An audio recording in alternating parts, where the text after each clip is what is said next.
राधे कृष्ण। कार्तिक महात्म्य में 13वां अध्याय। नारद जी बोले, दैत्यों के तीक्ष्ण प्रहारों से व्याकुल देवता इधर उधर भागने लगे।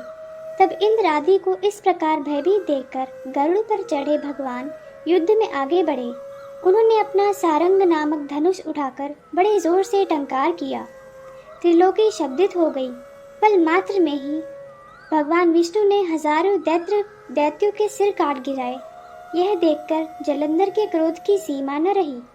फिर तो भगवान विष्णु और जलंधर का महान संग्राम हुआ। बाणों से आकाश भर गया।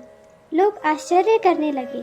भगवान विष्णु ने अपने बाणों के वेग से उस दैत्य की कब्जा, शस्त्र और धनुष बाण काट डाले तथा एक बाण से उसकी छाती में प्रहार किया। इससे व्यथित हो उसने अपनी प्रचंड गदा उठा गरुड़ के मस्तक पर दे मारी। गरुड़ पृथ्वी पर जा गिरे। साथ क्रोध में उस दैत्य ने होठ काटे और भगवान विष्णु की छाती में भी एक तीक्ष्ण बाण मारा। इसके उत्तर में भगवान विष्णु ने उसकी गदा काट दी और अपने सारंग धनुष पर बाण चढ़ाकर उसको बींधना प्रारंभ किया। जलंधर भी उन पर अपने मैने बाण बरसाने लगा। उस समय जलंधर ने भगवान विष्णु को कई पैने बाण मारकर वैष्णव धनुष को काट दिया। धनुष कट जाने पर भगवान ने गदा ग्रहण कर ली और शीघ्र ही जलंधर को खींच कर मारी।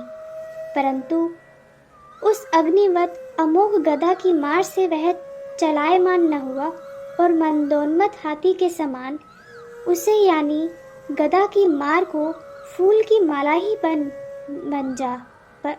ही जाना।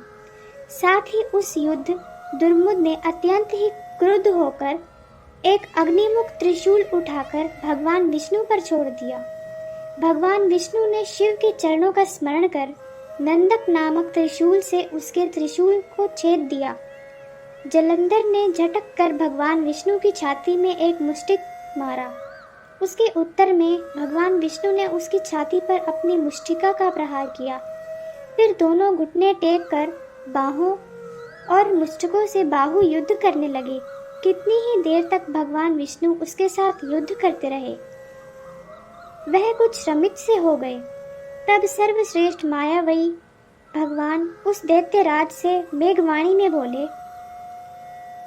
हे रण दुर्मम दैत्य श्रेष्ठ, तू धन्य है जो इस महायुद्ध में इतने बड़े बड़े आयुधों से भी भयभीत न हुआ।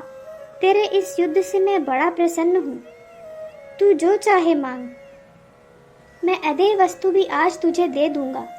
भगवान विष्णु की ऐसी वाणी सुनकर जलंधर ने कहा, हे भावुक, यदि आप मुझ पर प्रसन्न हैं तो यह वर दीजिए कि आप मेरी बहन के साथ तथा अपने सारे कुटुंबियों सहित मेरे घर में निवास करेंगे। नारद जी कहते हैं, उसके ऐसे वचन सुनकर भगवान विष्णु को खेद तो हुआ, किंतु उसी क्षण उन देवेश ने तथास्तु कह दिया। अब भगवान विष्णु सब देवताओं के साथ जलंधरपुर में जाकर निवास करने लगे। जलंधर अपनी बहन लक्ष्मी और देवताओं सहित भगवान विष्णु को वहां पाकर बड़ा प्रसन्न हुआ।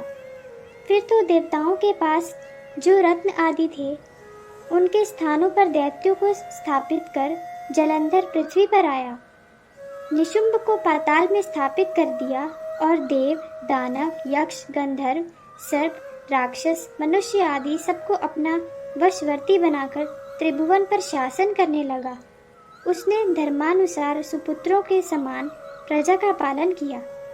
उसके धर्म राज्य में सभी सुखी थे। राधे कृष्ण।